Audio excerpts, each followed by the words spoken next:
여러분 안녕하십니까? 12월 10일 월요일 뉴스투데이 강원입니다.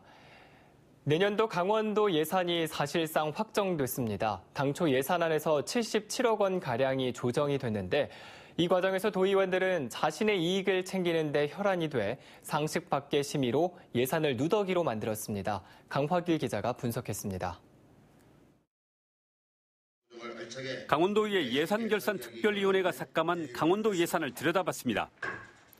평화지역 문화예술축제 행사 예산 25억 원 중 10억 원이 삭감됐습니다. 강원FC 운영 지원 예산도 23억 원이나 줄었습니다.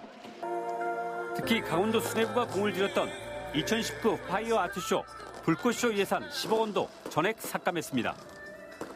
대부분 일회성 행사여서 그동안 낭비 지적을 많이 받았던 예산들입니다. 그럼 도의원들이 이렇게 삭감한 77억 원을 꼭 필요한 사업에 증액했을까요? 결론부터 말해 아닙니다. 당초 예산안에 없던 무려 35개 사업을 신설했습니다. 조정 예산액 77억 원의 절반이 훨씬 넘는 40억 원에 달합니다. 어처구니가 없는 것은 행사성 예산을 기껏 깎아서 또 다른 행사 사업 예산을 늘린 겁니다. 자신과 이해관계가 얽힌 단체나 지역구 사업에 예산을 억지로 끼워 넣었습니다. 해도 너무한다는 비판이 쏟아지고 있습니다. 아마추어의 심의야, 아마추어. 자질이 없는 것 같아요. 사업의 질이 나쁘다는 거지. 더욱이 성과평가에서 낙제점을 받아 올해 예산에서 20% 삭감한 사업 예산마저 다시 증액하는 억지를 부렸습니다.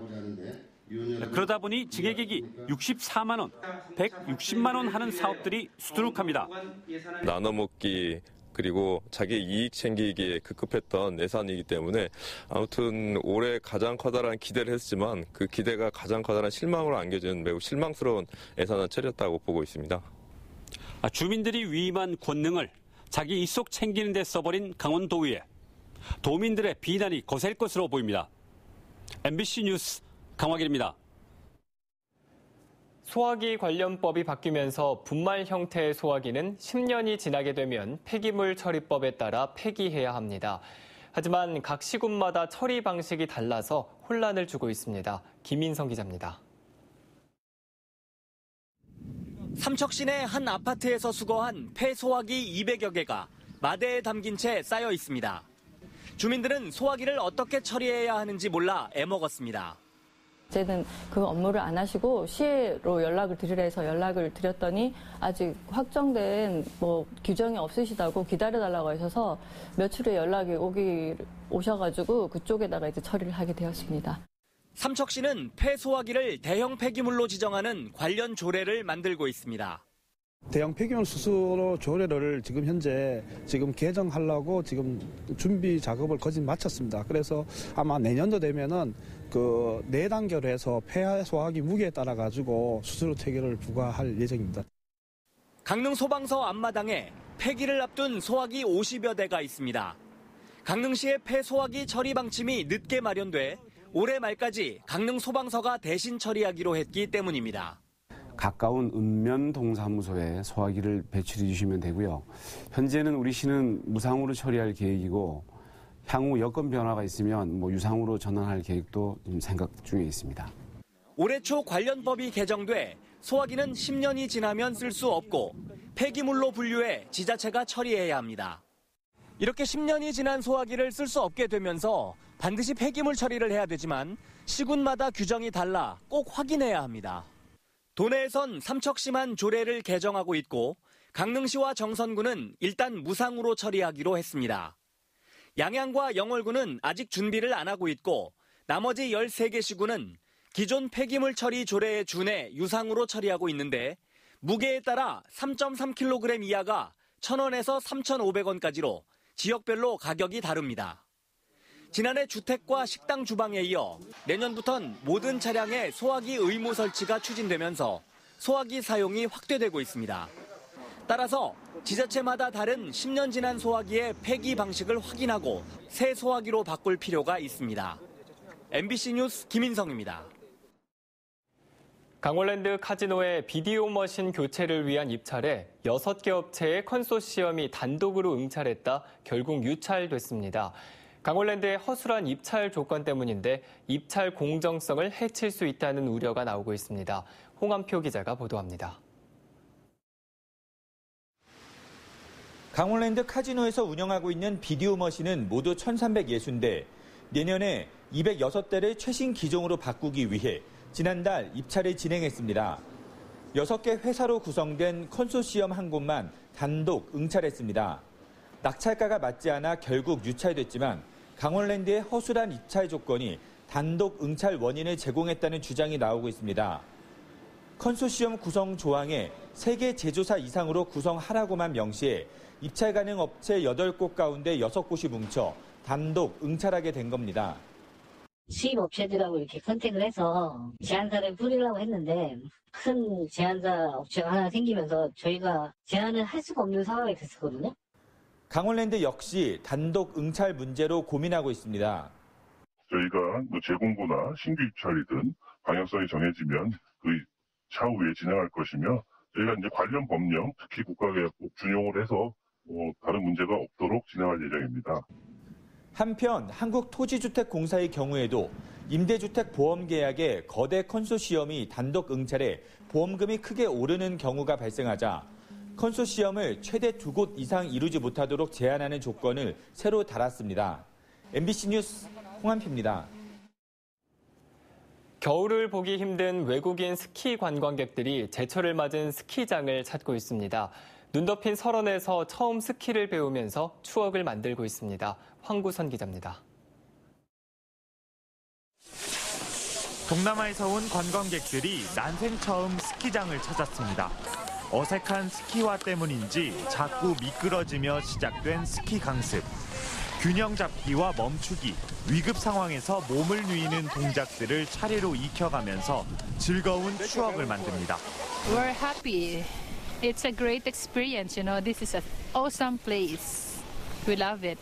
겨울과 눈을 접하기 힘든 외국인 관광객을 위한 코리아 스키 페스티벌이 내년 3월까지 강원도 내 5개 스키장에서 열립니다. 지난 1998년 시작돼 20년째 이어지면서 모두 6만여 명의 외국인 관광객들이 스키를 배우고 돌아갔습니다. The winter activities here in Korea, and I'm sure they would love to experience what we have experienced right now, learning ski and enjoying the culture of Korea. 특히 평창올림픽 이후 첫 겨울을 맞아 올림픽 개최지를 내세워 외국인 스키 관광객 유치 활동이 적극적으로 펼쳐집니다. 유럽과 미국 등으로 관광객 유치 다변화도 추진됩니다. 동남아 중심의 스키 상품에서 벗어나서 이제는 평창올림픽 1주년을 맞이하여 좀 더 고급 스키어를 대상으로 장기 체류할 수 있는 겨울철 스키 관광이 외국인 관광객 유치에 한 몫을 하고 있습니다. MBC 뉴스 황구선입니다. 평창 동계올림픽 이후 처음 열리는 올해 드림 프로그램이 오늘부터 13일 동안 평창과 강릉 일대에서 펼쳐집니다. 이번 드림 프로그램에는 25개 나라 109명의 청소년들이 참가하며 동계 스포츠 교육과 올림픽 명소 투어, 그리고 한국 문화 탐방 등이 마련됐습니다. 참가자들은 수준별 설상과 빙상 종목 교육을 받은 뒤 친선 경기도 치를 예정입니다. 동계 스포츠의 저변을 넓히기 위해 열리는 드림 프로그램은 올해로 14번째를 맞이했습니다. 내년부터 3조 3천억 원 규모의 국세가 지방으로 이양됩니다. 행정안전부에 따르면 지방 소비세율을 부가가치세 중 11%에서 15%로 인상하는 내용 등을 담은 부가가치세법과 지방세법 개정안이 지난 7일 국회 본회의를 통과했습니다. 이에 따라 내년에만 3조 3천억 원의 국세가 지방으로 이양됩니다. 정부는 지난 10월 발표한 재정분권 추진 방안에서 지방 재정 확충을 위해 지방 소비세율을 내년 15%로 인상한 뒤 2020년에는 21%까지 인상하겠다고 밝혔습니다. 국토교통부가 12월 한 달간 주거 취약계층을 위해 주거급여 집중 신청 기간을 운영합니다. 고시원이나 쪽방촌에 거주하지만 주거급여를 지원받지 못하고 있는 취약계층의 주거 안정을 위해서입니다. 이번 신청 기간에는 신청 가구의 소득과 재산만 평가해 수급 여부를 결정하고 기존의 부양 의무자와 부양 능력이 없는 경우에만 수급이 가능했던 것과 차별화를 뒀습니다. 신청 희망자는 주민센터를 방문하거나 온라인 홈페이지 복지로에서 신청하면 됩니다. 오늘 강원도 지역은 대체로 맑겠습니다. 현재 강원 산지와 내륙 지역에는 한파특보가 내려진 가운데 오늘 낮 최고 기온은 영동 지역이 5도에서 6도, 영서 지역은 2도에서 4도, 강원 산지는 1도에서 3도 분포로 어제보다 3도에서 6도가량 높겠습니다. 한편 도내 전 지역에 건조특보가 내려져 있어 화재 예방에 각별한 주의가 필요합니다. 그럼 자세한 오늘의 날씨와 행사를 안내해 드립니다.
토지 경매 낙찰가율과 응찰자 수가 동반 상승하며 토지 경매 시장이 활기를 띠고 있습니다. 법원 경매 전문업체 지지옥션의 11월 경매 동향 보고서에 따르면 강원도 토지 경매 낙찰가율은 10월보다 36.7%포인트 상승한 81.3%로 집계됐습니다. 평균 응찰자 수도 한 달 새 0.1명 늘어난 2.4명이었습니다. 지지옥션은 동해 북부선 철도 사업을 비롯한 남북 경협이 본 궤도에 오르면 접경지 인접 시군의 토지 경매가 더욱 활발해질 가능성이 크다고 내다봤습니다. 지난 5년 동안 도내 화목보일러 화재로 2명이 숨지고 16명이 다친 것으로 나타났습니다. 강원도 소방본부에 따르면 지난 5년간 도내에서 모두 285건의 화목보일러 화재가 발생해 2명이 숨지고 30억 원에 가까운 재산 피해가 발생했습니다. 올해도 지난달 원주에서 화목보일러 연통 불티가 야산으로 번졌고 평창에서는 주택에 불이 나는 등 지금까지 43건이 발생했습니다. 소방당국은 날씨가 급격히 추워지는 12월과 1월에 전체 월별 화목보일러 화재의 40%가량이 집중된다며 각별한 주의를 당부했습니다. 철원군은 겨울방학 기간 대학생 아르바이트를 오늘부터 17일까지 철원군 홈페이지를 통해 접수합니다. 선발 인원은 92명으로 내년 1월 2일부터 2월 28일 중 20일간 근무하며 일반 행정보조는 1급 66,800원, 야외 현업 근무자는 1급 83,320원이 적용되며 1일 8시간 주 5일 근무를 하게 됩니다. 최종 선발은 오는 21일 전산 추첨으로 이루어질 예정입니다. 지난 5년간 발생한 해양 사고의 67.7%가 어선 사고인 것으로 나타났습니다. 중앙해양안전심판원에 따르면 지난 5년간 해양 사고를 일으킨 선박 16,064척 가운데 67.7%인 7,222척이 어선이었습니다. 어선 사고의 원인은 91.7%가 운항 과실과 취급 불량 등 인적 과실이었습니다. 동해시는 지난 2016년 하루 평균 75톤이었던 쓰레기 매립량을 오는 2020년에는 20톤으로 73% 감축하기로 했습니다. 이를 위해 생활 폐기물 전처리 시설을 내년까지 설치하고 폐기물 분리배출 홍보를 강화할 계획입니다. 생활 폐기물과 음식물 쓰레기 배출량은 2016년 대비 20% 감축을 목표로 잡고 있습니다. 강릉시가 인재 육성 기금 조성 목표액을 100억 원으로 올릴 예정입니다. 강릉시는 2010년부터 조성하기 시작한 인재 육성 기금이 당초 목표액 50억 원을 조기 달성함에 따라 오는 2023년까지 100억 원으로 기금을 확대하기로 했습니다. 강릉시는 기금 이자 수익금으로 학업 성적이 우수하거나 특정 분야에 뛰어난 고등학생과 대학생 40명에게 장학금을 지급하고 있습니다. 양구군이 양구 상리에 100세대 규모의 공공임대 아파트를 공급합니다. 양구군은 국토교통부가 선정한 마을 정비형 공공주택 사업 대상지로 결정돼 국민임대 80세대와 영구임대 20세대 등 100세대 규모 공공임대 아파트를 건설한다고 밝혔습니다. 양구군은 한국토지주택공사와 협의해 내년부터 본격적으로 인허가 절차에 돌입할 예정입니다. 2019 화천 산천어 축제 시작을 앞두고 얼음 조각 광장이 문을 엽니다. 화천군은 오는 22일 화천읍 서하산 광장에서 세계 최대 실내 얼음 조각 광장 개장식을 개최합니다. 이상으로 뉴스투데이 강원을 마칩니다. 고맙습니다.